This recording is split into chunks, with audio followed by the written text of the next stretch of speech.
Hola, ¿cómo están? Muy buenas noches. Bienvenidos a Personajes Geniales, un programa en donde descubrimos todo aquello de lo que está hecho la humanidad, las grandes personalidades. Me acompaña, como siempre, mi querido Gerardo Laveaga. Gerardo, y en esta ocasión hablar de una mujer transgresora, disruptiva, maravillosa artista, adelantada a su tiempo, una mujer que hizo del glamour una marca personal. Tamara de Lempicka. A mí me parece un personaje genial.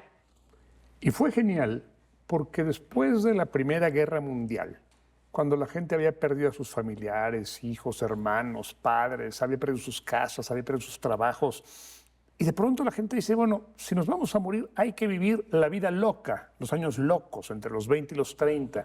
Y nadie, como Tamara de Lempicka, representó ese afán de vivir, de hacer cosas distintas, de transgredir las normas. Me encanta Tamara de Lempicka. En efecto, llevó su pintura a reflejar con prístina claridad lo que estaba pasando en los años 20 hacia los 30. Y una vida que plasma también entre guerras, tiene una vida formidable que ella misma se construye. Por supuesto, nace en Varsovia a finales del siglo XIX, principios del XX, y bueno, vivirá también una infancia casi mítica, una infancia-juventud, en una Rusia previo a la Revolución Rusa, con una tía muy adinerada. Por supuesto que ella se mueve en altos círculos sociales, en altos círculos culturales, y de ahí será el lugar donde abrevará toda esta estética, toda esta sensibilidad para lo muy bello. Bueno, después tendrá que irse de esa Rusia convulsa para refugiarse en donde se refugiaba toda la intelectualidad y toda la vida artística por antonomasia, que es París, ese París de esos años locos de los cuales estás hablando. Y ella sintetizará en su pintura algo muy poderoso, Gerardo, que a mí me fascina justamente de ese siglo XX y que también lo vemos en esas revoluciones, por ejemplo, la rusa. No nada más su pintura es representante del Art Déco, sino hace una fusión con el cubismo y el futurismo. Esto lo hará en años posteriores. Pero a mí el futurismo se me hace, y lo hemos hablado aquí, Gerardo, se me hace el reflejo de una ingenuidad, de una, digamos, una exaltación de lo que el pueblo debe de ser, míticos personajes viendo al horizonte, y ella lo hace desde el punto de vista estético, glamuroso, etéreo, y lo logra con un pincel y una pincelada maravillosa. Ahora que dices que fue representante del Art Déco, por supuesto, lo fusionó con otros estilos, con el cubismo. Se hablaba de un cubismo suave. Dicen que es la gran creadora del cubismo suave. Obligaba a sus modelos a las posturas más raras y más complicadas. Es una manierista. Todas sus figuras son amaneradas. El escorzo. Sus mujeres son masculinas, sus hombres son afeminados, muchos de ellos. Cuando pinta parejas lésbicas, porque ella era bisexual, cocainómana, profundamente abierta a... Pero estaba diciendo, señores, nos vamos a morir, mañana está otra guerra y nos van a matar a todos. Hay que disfrutar hoy. Y su pintura dice eso. Sus pinturas, sus parejas lésbicas, cuando la mujer es la que domina, es recia masculina. Y la mujer que está haciendo el visco, mirada estrábica, es la dominada. O sea, capta a sus desnudos con una gran precisión. Tiene cuadros y otro memorables. Y otro tema que tú mencionaste, su aristocracia. Siempre presumió su aristocracia. Por supuesto. Yo soy aristócrata y tú no. Yo estoy aquí y tú estás aquí. Si podemos hacer un análisis de lo que es manejar la marca personal, en esa época no existía. Ella lo hizo perfectamente bien, porque claro, encarna la tragedia de la guerra, de las migraciones, pero desde un punto de vista de privilegio. Pero eso no le estorbaba, y ese privilegio tampoco le estorbó para decidir el rumbo de su vida, de sus preferencias sexuales, de sus preferencias políticas. Realmente encarna una mujer del siglo XX hecha y derecha, sin que le importaran los convencionalismos ni las críticas, y sobre todo con una pincelada, porque como artista estuvo vituperada durante las décadas posteriores a las guerras como decadente, porque justamente ese elitismo y esa aristocracia se le recriminan en ese mundo también bastante hipócrita, eso es lo que yo puedo decir, porque lo que ella, al ser rescatada en los 70s, es justamente esa libertad y esa determinación de una mujer que desde donde ella estaba, evidentemente una aristocracia, se casa con un varón, de ahí viene su apellido, y le dirán la baronesa del pincel. Sí, ahora porque, se casó 2 veces. Sí, Primero pero con el ruso. Déjame termino esto. Cuando logra hacer lo que el mercado, digamos, el mercado de arte la recupera en los 70s, a eso voy, la recupera por eso, por una determinación y por una forma de vivir la vida bajo sus propios términos. A mí, como artista, me emociona, me gusta muchísimo y creo que el lugar que tiene ahora en este feminismo actual es sumamente pertinente. Yo la conocí en la exposición retrospectiva que montó Bellas Artes en 2009. Trajeron casi todos sus cuadros. Fue una exposición brutal, fantástica aquí. Yo ahí la conocí, no la conocí antes. Pero conforme la fui conociendo, me sedujo el personaje.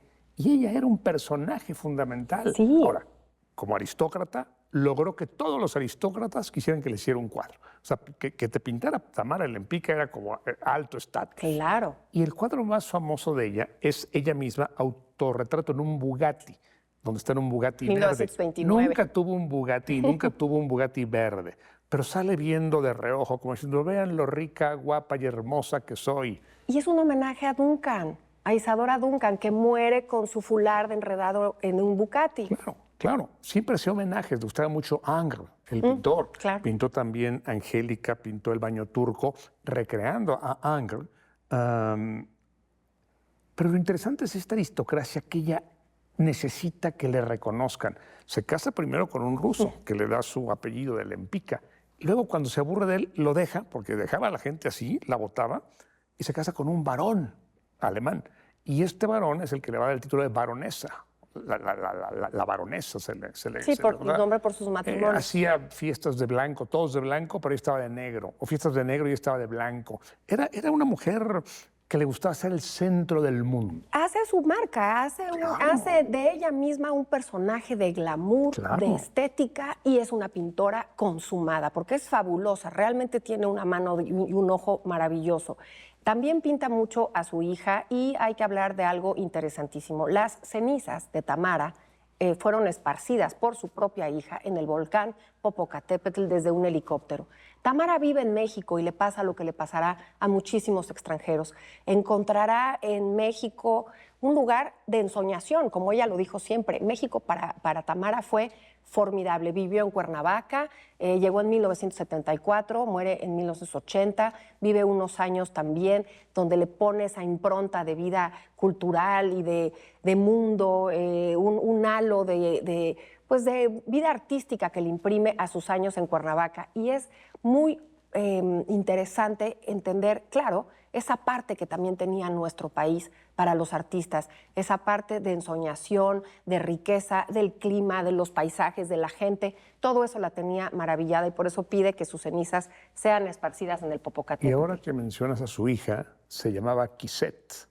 Ahora que mencionas a Quisette, la pintó en todas las poses, de rosa, parada, sentada, durmiendo, corriendo. O sea, era uno de sus modelos principales, Mary su hija Christine Quisette. Quisette. Dicen que la única persona a la que realmente quiso en su vida no fue el señor Lempinski, ni fue el varón, que fue su hija Quisette. Pero también hay alguna duda sobre su modelo favorita, que se llama Rafaela. Dicen que estaba enamoradísima de Rafaela, que salen muchos de sus cuadros, y que fueron los únicos seres a los que realmente quiso. Estaba obsesionada con la juventud, viajaba con maletas completas de cosméticos y decía, voy a morir sin una sola arruga. Vamos, sí era un personaje, ella misma hizo a su personaje, Totalmente. Ella fue creando a su personaje, lo modeló, lo forjó, puso pieza por pieza, esto sí, esto no. Y repito, cuando ya le aburría a una persona, la cortaba, o cuando ya no funcionaba en su modelo, dice, tú me estorbas, y las desechaba. Y permíteme una comparación con el mundo de los artistas, una especie de María Félix, pero de la pintura, porque nunca salen del personaje, siempre están en la vida personal, en la vida pública, representando eso que han construido a lo largo de las décadas. Tamara se construyó a sí misma, no nada más con su obra, sino con esa cotidianidad, eso que hablas tú, la imagen de una mujer perfectamente pintada, arreglada, femenina. Y además ahora en sus cuadros, quitando un poco esa parte del objeto, porque ella nunca quiso ser objetizada, lo que quería ser transgresora. Lo que quería ser un emblema y lo que quería era que la mujer tuviera un lugar y una voz propia. Y toma el siglo XX que le toca vivir esa gran revolución, porque la gran revolución del siglo XX es el feminismo, es el sufragismo, es esa representación de las mujeres en la vida pública sin una connotación negativa, y ella lo logra. ¿Cuántas exposiciones a lo largo del mundo se han hecho de su obra y de su persona? Por eso es tan congruente consigo misma, porque sí se adhiere a esos tiempos de cambio para la mujer del siglo XX, más allá de que su calidad artística es fenomenal. No, sin duda. Y estableció, decíamos, un estilo propio. Fíjate, lo mejor que le puede pasar a un artista es que tengas un estilo propio. Tú reconoces de lejos un cuadro de Botero, o de Picasso, o del Greco, y de Tamara de Lempicka también. Sí. O sea, creó un estilo fantástico, el cubismo suave. Pero no estoy tan seguro de que haya querido reivindicar a la mujer. Ella quería vivir la vida con locura, con frenesí. Y luego el movimiento feminista dice, oye, pues qué mejor que Tamara de Lempicka para que nos represente. Y ha influido su obra en el cine, en el diseño gráfico, en un montón de disciplinas. Son arenas movedizas decir que no quería hacerlo, porque sí lo hace, con esa determinación. Estoy segura, realmente sabía de su poder, sabía de esa fuerza que tenía al transgredir el tema sexual, el tema de las exposiciones, el tema del mundo del arte manejado por hombres. Sabía perfectamente que estaba empoderando, no me gusta esta palabra, pero estaba empoderando lo que en ese momento sí es un logro por convicción, no fue fortuito. Ok, no. Después cayó digamos, en te decía al principio del programa, la consideraban decadente, elitista, y luego es retomada porque justamente había una deuda muy grande con esa reivindicación de las mujeres. Yo creo que sí tenía una conciencia y lo hacía por... no tengo la menor duda, Isabel, de que ella ayudó a empoderar, a posicionar. Conscientemente. Destacó, la mujer también tiene deseos, y la mujer también es sexual, y la mujer tiene que ser escuchada, sin duda lo hizo. Pero no creo que se lo haya propuesto. Cuando ella está casada con el señor Lempicka o con el barón von Kufner, que era su segundo marido, pues sale con unas y con otras y engaña a los maridos con una desfachatez, pero ella no está pensando, voy a reivindicar a la mujer. Yo creo que eso lo tomó el feminismo después, aunque en efecto es un terreno pantanoso y sería complicado. Porque, claro, el determinarse a hacerlo así es una cuestión de decisión. Ella toma esa decisión y entonces no podemos decir que no lo tenía de manera natural. Pero te digo, es terreno pantanoso. Más allá de su vida personal, que insisto, fue increíble lo que logra, los techos que rompe, esos techos de cristal que rompe, esas condiciones de las mujeres, que con una naturalidad y además con un orgullo, porque se sentía absolutamente orgullosa de lo que hacía, de lo que decía, donde se presentaba. En México fue verdaderamente una revolución lo que hace en Cuernavaca. Todo el mundo quería estar donde ella estuviera. Así que recuperarla como persona y recuperarla como artista, ahora nos parece fácil, pero fíjate, hubo muchas décadas. Yo recuerdo haber sido jovencita y cuando me enseñaban los movimientos pictóricos de mi país o del mundo, jamás me mencionaban a Tamara. Había que ser un poquito más vanguardista para irte a las obras de una mujer como ella. Sí, parisina, sí en Nueva York, por también este boom de las galerías.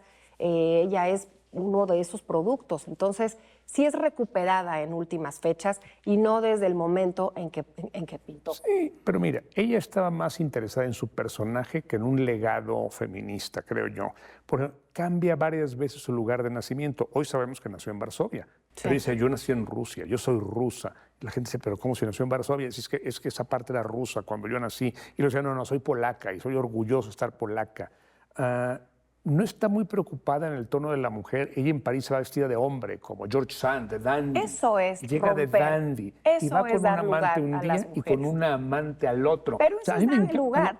A mí me encanta. A mí me encanta. No, pero además de que nos encante, eso es dar el lugar a las mujeres. Eso es romper esos techos para las mujeres. Eso es decir, con tus actos, con tu persona, con tu rebeldía, con esa rebeldía es dar postura.